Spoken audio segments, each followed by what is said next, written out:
Bismillahirrahmanirrahim. Assalamualaikum warahmatullahi wabarakatuh. Salam sejahtera untuk kita semua. Semoga kita senantiasa dalam keadaan sehat selalu ya. Situasi seperti ini juga memberikan pelajaran bagi kita bagaimana cara penggunaan teknologi atau pemanfaatan teknologi itu dengan baik dan benar. Jadi manfaatkanlah teknologi itu dengan baik dan benar ya. Untuk mata kuliah manajemen operasional pertemuan ke-11, Ibu akan membahas analisis dan simulasi jalur antrian.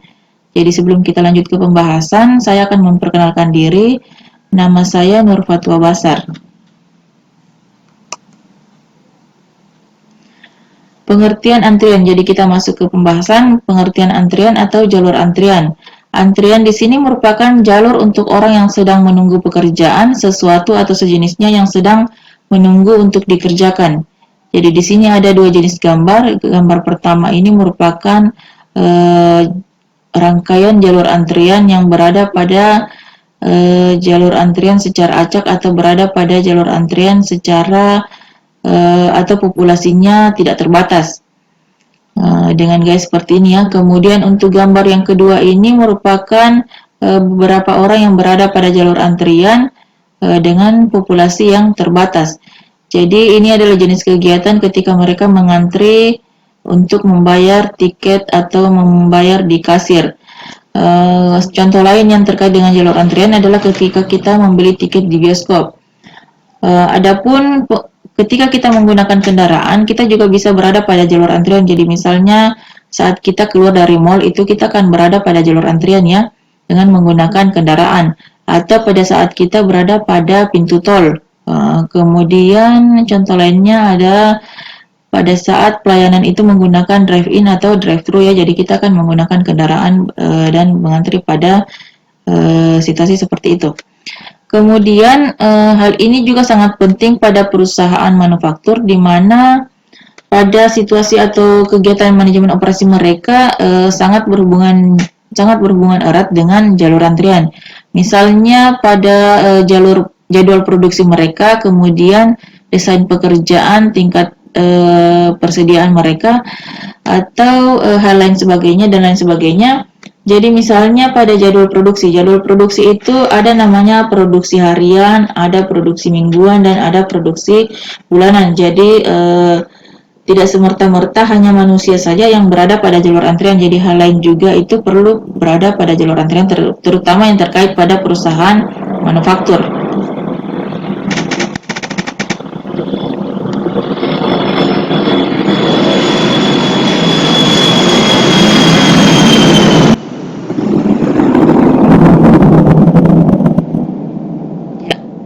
Kemudian hal lain juga yang perlu atau berada pada jalur antrian adalah penggunaan mesin-mesin pada perusahaan manufaktur atau perusahaan fabrikasi. Jadi di perusahaan fabrikasi itu ada beberapa mesin yang akan beroperasi untuk melakukan produksi. Jadi misalnya penggunaan mesin A, penggunaan mesin B, penggunaan mesin C, kapan waktu-waktu mereka digunakan. Jadi itu berada juga pada jalur antrian. Selain penggunaan mesin, untuk perawatan mesin atau maintenance mesin juga berada pada jalur antrian. Jadi misalnya mesin A untuk perawatannya digunakan pada hari ini. Kemudian untuk mesin B perawatannya dilakukan pada hari berikutnya. Jadi untuk penggunaan atau perbaikan mesin itu juga berada pada jalur antrian. Jadi ini berlaku secara umum ya, atau secara luas terkait dengan jalur antrian. Kita lanjut, masalah utama dalam sejumlah pengaturan pelayanan adalah manajemen waktu tunggu. Manajemen harus mempertimbangkan biaya tambahan untuk memberikan pelayanan yang lebih cepat. Jadi untuk sebuah perusahaan atau sebuah usaha sangat penting untuk memanage waktu tunggu tiap-tiap konsumen. Jadi ketika kita memiliki konsumen yang lebih dari biasanya, sebaiknya perusahaan atau manajemen perlu mempertimbangkan biaya tambahan untuk memberikan pelayanan yang lebih cepat. Contohnya seperti ini. Kita memiliki usaha fotokopi. Jadi untuk mesin fotokopi, untuk satu unit mesin fotokopi, misalnya konsumen yang datang itu 5 orang. Jadi waktu tunggu misalnya tiap satu orang itu selama 5 menit. Jadi bagaimana cara kita memberikan waktu pelayanan yang lebih cepat, misalnya kita hanya ingin melayani satu orang itu 1 menit, sebaiknya kita sebagai pemilik usaha mempertimbangkan biaya tambahan untuk membeli lagi 1 unit mesin fotokopi sehingga waktu tunggu yang digunakan oleh konsumen ini tidak terlalu lama dan kita bisa melayani mereka dengan cepat. Lanjut gambaran praktis dari jalur antrian. Berdasarkan penelitian dalam industri perbankan, pengelolaan antrian sebaiknya sebagai berikut. Yang pertama, lakukan pengelompokan pelanggan. Jadi di dalam industri perbankan itu atau ketika kita masuk ke bank, kita akan melihat atau menjumpai beberapa loket yang ada di dalam bank. Jadi misalnya loket pertama untuk pengaduan pelanggan atau pengaduan nasabah. Loket kedua misalnya untuk membuka rekening baru. Jadi di industri perbankan atau di industri pelayanan ini ada beberapa pengelompokan pelanggan. Jadi dia akan mengelompokkan mana pelanggan yang akan dilayani dengan cepat dan mana pelanggan yang dilayani lebih lama dari biasanya. Yang kedua, berikan pelatihan kepada penyedia layanan untuk lebih ramah. Jadi ini juga sangat penting atau sangat perlu sekali bagi penyedia layanan. Jadi bukan hanya perbankan, jadi semua yang sifatnya pelayanan harus menerapkan 5S. Yang sering kita dengar itu 5S adalah senyum, sapa, salam, sopan, dan santun. Jadi sebaiknya mereka menerapkan itu. Walaupun mereka hanya menerapkan salah satu di antaranya, setidaknya itu memberikan keramahan kepada pelanggan atau masyarakat atau konsumen yang akan datang ke tempat tersebut. Jadi ketika mereka memberikan pelayanan yang ramah kepada konsumen atau nasabah, kita sebagai nasabah atau pelanggan atau konsumen akan merasa nyaman dan sepertinya kita akan kembali lagi ke sana. Tetapi sebaliknya, ketika mereka tidak memberikan pelayanan yang bagus, otomatis kita akan berpikir lagi untuk kembali ke tempat tersebut.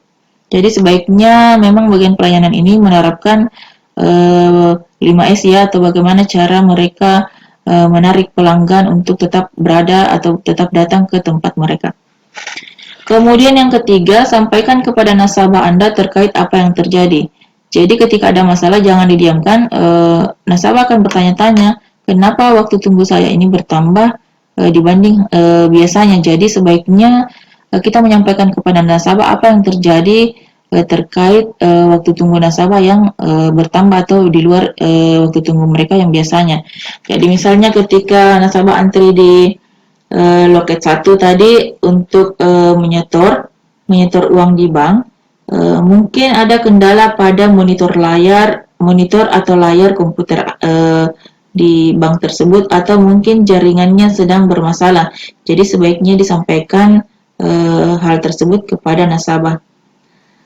Kemudian yang keempat, coba alihkan perhatian nasabah saat menunggu. Jadi pada saat menunggu, coba alihkan perhatian nasabah tersebut. Jadi misalnya di bank itu kita sering jumpai ada televisi, kemudian sebaiknya juga memutarkan musik agar nasabah tersebut tidak merasa bosan dengan waktu tunggu mereka.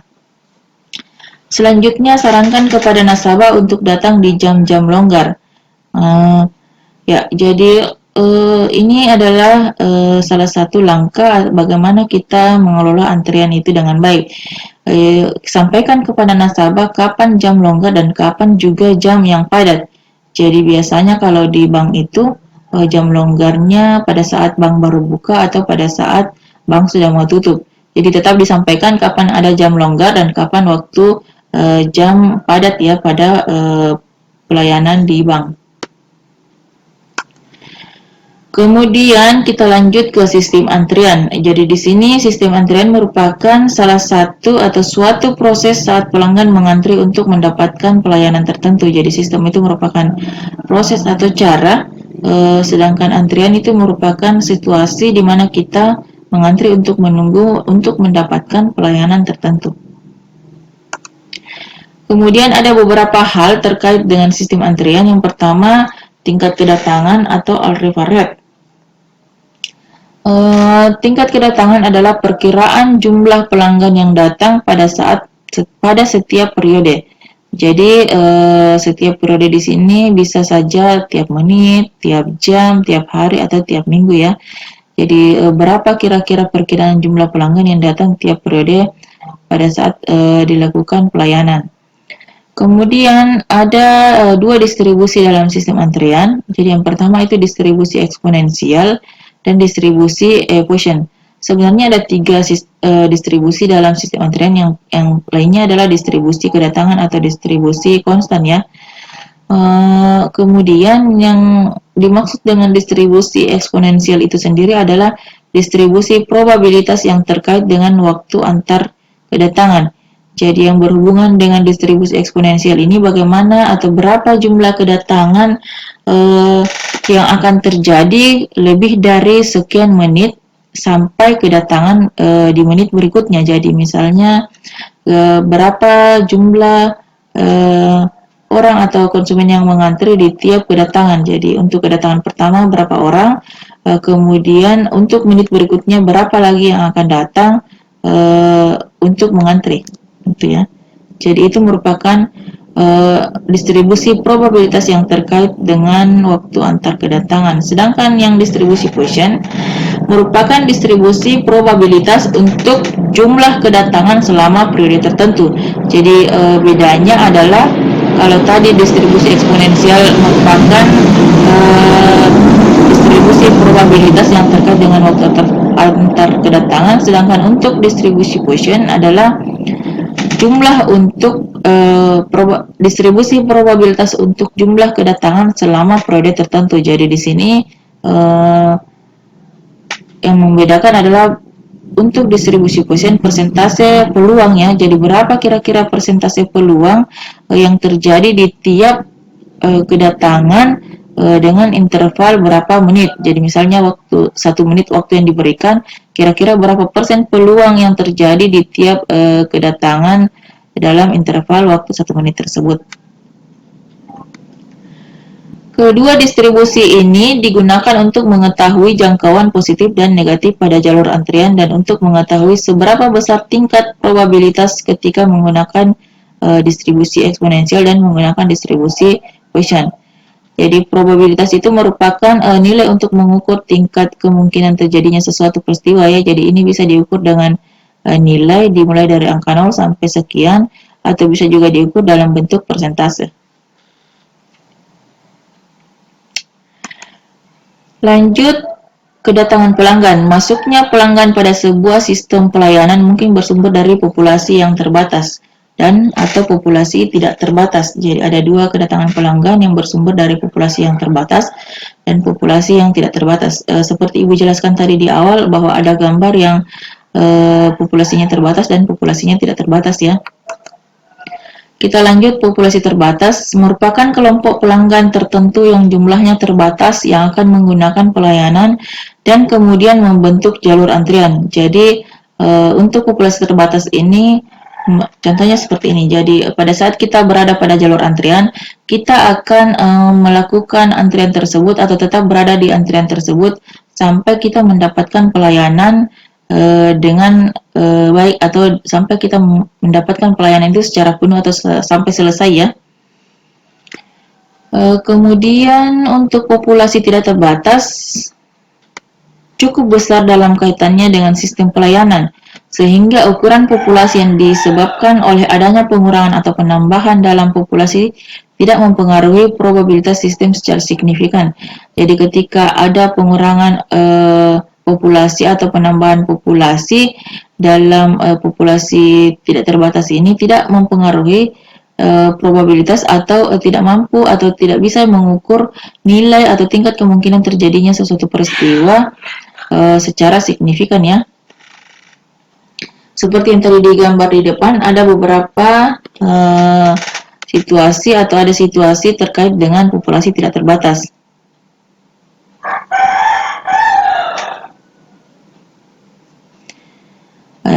Di dalam sistem antrian juga ada namanya pola dan ya, jadi pola dan tingkat kesabaran, kemudian ukuran kedatangan. Jadi selain tadi distribusi, jadi kita kembali dulu. Ya. Ini ya. Jadi selain distribusi dua distribusi ini atau Ibu sebutkan tadi ada 3 distribusi, ada namanya pola-pola kedatangan. Jadi yang pertama itu polanya dapat dikendalikan, kemudian polanya tidak dapat dikendalikan. Kemudian ada ukuran kedatangan, jadi ada ukurannya secara tunggal dan ada juga ukuran secara berkelompok.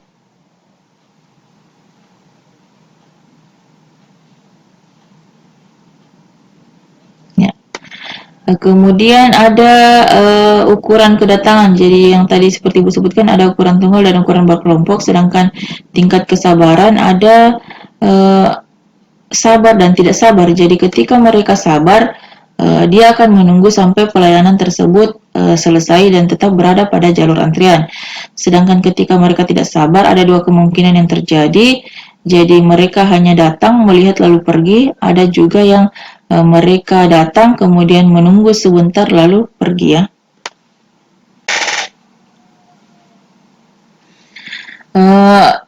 Kemudian kita masuk ke model jalur antrian. Ya, untuk penggunaan yang saya sebutkan tadi itu akan digunakan pada model jalur antrian. Untuk ilustrasi permasalahan jalur antrian ini ada pada gambar 10.7 dan 10.8. Permasalahan pertama, pelanggan dalam jalur antrian. Jadi bagaimana konsumen ini atau bagaimana perusahaan melihat pelanggan dalam jalur antrian mereka, apakah mereka tetap berada pada jalur antrian, kemudian berapa lama waktu yang digunakan tiap-tiap pelanggan, kemudian apakah dengan melakukan antrian 95% atau sekian persen berada pada jalur atau tingkat kesabaran mereka ya. Kemudian yang kedua, pemilihan peralatan. Jadi untuk penggunaan pemilihan peralatan sebaiknya berikan peralatan yang cukup memadai atau cukup bagus sehingga kita bisa mampu melayani pelanggan secara cepat dan lebih maksimal lagi ya. Misalnya penggunaan mesin fotokopi tadi. Jadi ketika kita menggunakan mesin fotokopi yang sudah hampir kadaluarsa, otomatis itu memberikan waktu tunggu yang bertambah untuk konsumen. Kemudian penentuan jumlah penyedia layanan. Jadi untuk penentuan jumlah penyedia layanan ini perbandingan antara berapa orang yang melayani orang yang akan datang. Jadi misalnya satu kasir berapa mampu dilayani atau berapa konsumen yang mampu dilayani untuk satu kasir, atau misalnya seorang mekanik berapa kira-kira mesin yang mampu dia perbaiki untuk ketika mereka melakukan perbaikan pada mesin-mesin tersebut. Kemudian ada sumber populasi yang tidak terbatas, sumber populasi yang terbatas, maaf. Jadi di sini sumber populasi yang terbatas sangat erat kaitannya dengan permasalahan atau ilustrasi pada jalur antrian. Jadi ketika populasinya terbatas, itu kita bisa melihat atau menghitung berapa kira-kira jumlah populasi yang tetap berada pada jalur antrian. Kita lanjut ke tampilan 10.7. Di sini ada 4 model, jadi ini adalah properti dari beberapa model jalur antrian spesifik. Jadi untuk penggunaan pola, penggunaan distribusi, dan penggunaan ukuran kedatangan serta hal lainnya ya. Jadi untuk model pertama, kita bahas model pertama saja. Untuk model pertama ini contohnya adalah kasir drive-in di bank. Kemudian satu jalur antrian pada tol penyeberangan. Jadi kasir drive-in di bank ini menggunakan tata letak saluran tunggal. Jadi saluran tunggal itu satu kasir yang akan melayani berapa nasabah. Kemudian tahapan pelayanan. Jadi tahapan pelayanan di sini tunggal. Jadi ketika satu loket kasir yang terbuka, otomatis akan ada satu model jalur antrian.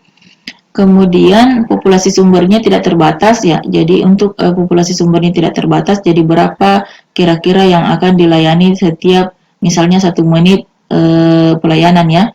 Kemudian pola kedatangan yang digunakan adalah position, seperti yang tadi kita jelaskan bahwa Quotient itu merupakan distribusi probabilitas untuk jumlah kedatangan selama periode waktu tertentu.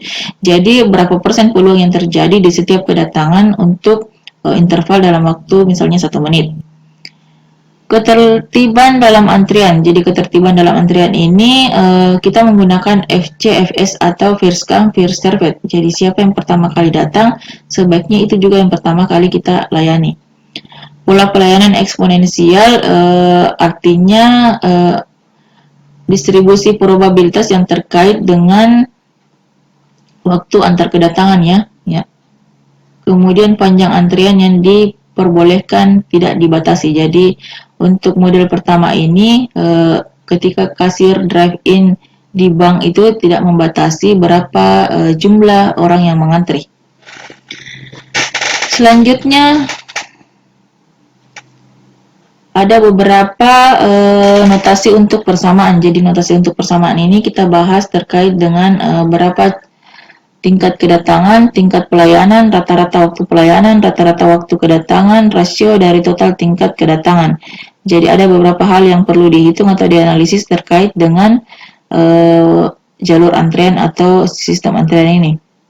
Dengan menggunakan simbol-simbol atau notasi seperti ini ya. Kemudian kita masuk ke pembahasan. Untuk contoh 10.1 pelanggan dalam antrian, kemudian yang berikutnya silakan dikerjakan dan dicermati ya. Contoh 10.1 pelanggan dalam antrian, Western National Bank mempertimbangkan untuk membuka jalur pelayanan drive-thru.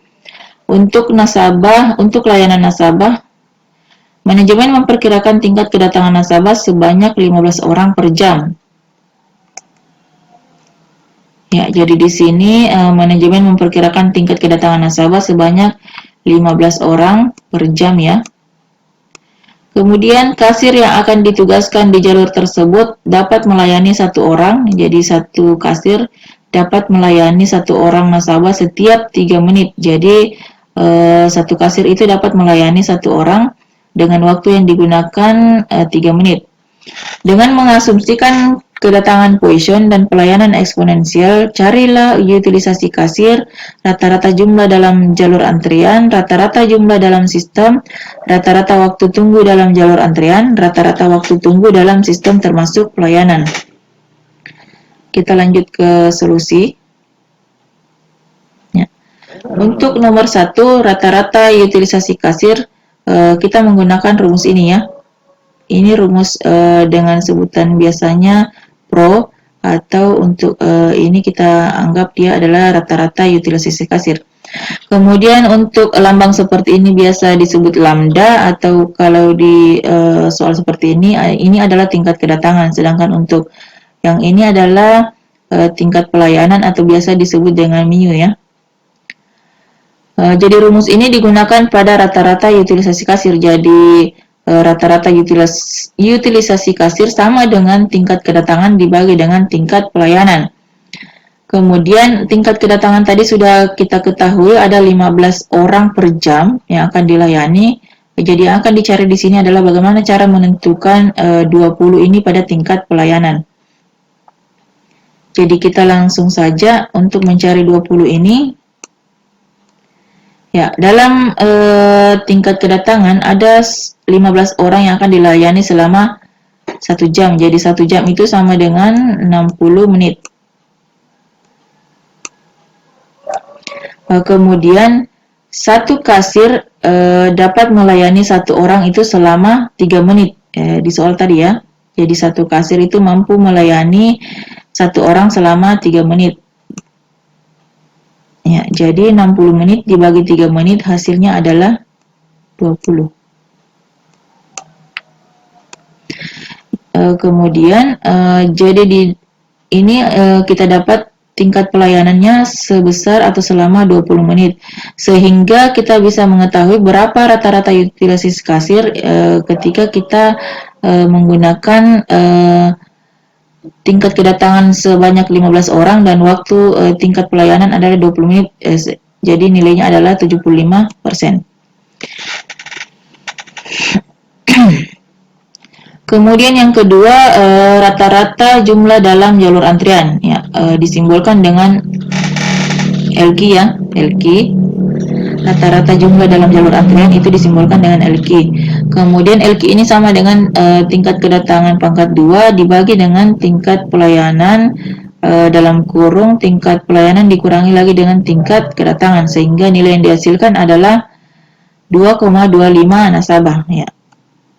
Jadi kalau orang ini sepertinya kita tidak bisa menilai atau melihat 2,25 nasabah ya. Jadi biasanya kita bulatkan ke bawah jadi menjadi 2 nasabah. Tetapi ini untuk menghitung bagaimana rata-rata jumlah dalam jalur antrian. Kemudian yang ketiga, rata-rata jumlah dalam sistem. Jadi kalau tadi ada rata-rata jumlah dalam jalur antrian, yang ketiga ini adalah rata-rata jumlah dalam sistem. Ini disimbolkan dengan LS, sama dengan tingkat kedatangan dibagi dengan tingkat pelayanan dikurangi dengan tingkat kedatangan. Nilainya sudah kita tentukan atau sudah kita ketahui bahwa untuk tingkat kedatangan itu 15 orang, kemudian tingkat pelayanan itu 20 menit, kemudian dikurangi lagi dengan tingkat kedatangan sebanyak 15 orang, sehingga kita menghasilkan 3 nasabah.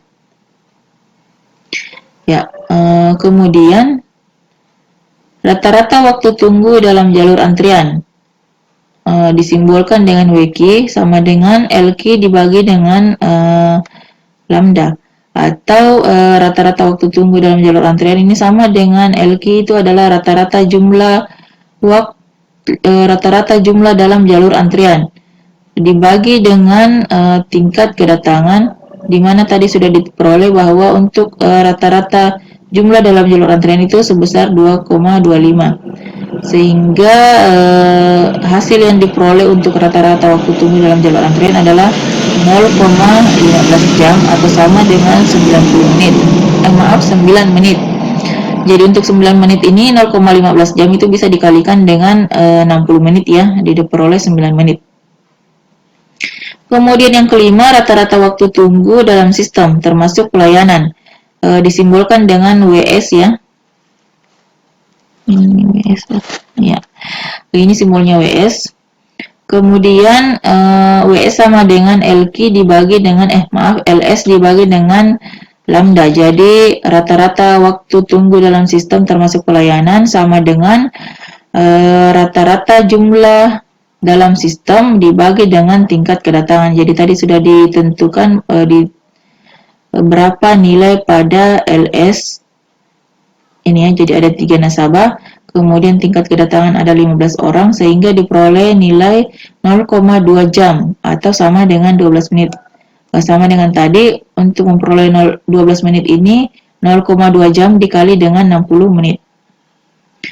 Jadi kita bisa melihat di sini ada selisih 3 menit pada rata-rata waktu tunggu dalam jalur antrian dengan rata-rata waktu tunggu dalam sistem termasuk pelayanan. Ada selisih 3 menit ya. Ya. Ketika mereka berada pada jalur antrian, waktu yang digunakan itu 9 menit. Jadi tiap satu orang itu menggunakan waktu antri selama 9 menit.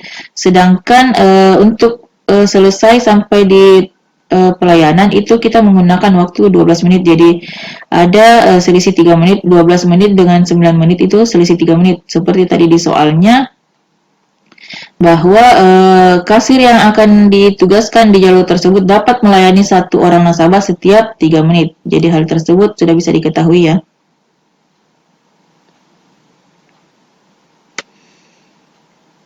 Ya, selanjutnya untuk pembahasan atau permasalahan dan solusi selanjutnya sebaiknya dicermati dan dipelajari ya.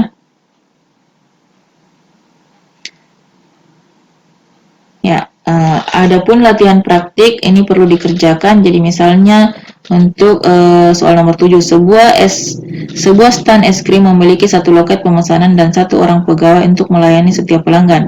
Selama jam-jam sibuk, rata-rata 30 pelanggan dan datang setiap jam. Pegawai tersebut memerlukan waktu rata-rata 1,5 menit untuk melayani setiap pelanggan. Berapa utilisasi kasir dari pegawai tersebut? Jadi ini bagaimana cara menghitung utilisasi kasir seperti contoh soal yang tadi ya. Jadi itu tadi yang huruf P sama dengan tingkat kedatangan dibagi dengan tingkat pelayanan. Selanjutnya silahkan dikerjakan. Begitu juga dengan soal-soal yang berikutnya ya. Ya, jadi ada beberapa soal yang perlu dikerjakan dalam materi kita kali ini.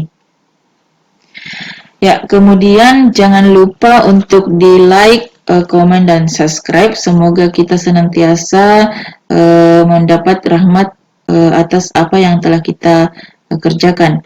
Sekian dan terima kasih. Wassalamualaikum warahmatullahi wabarakatuh.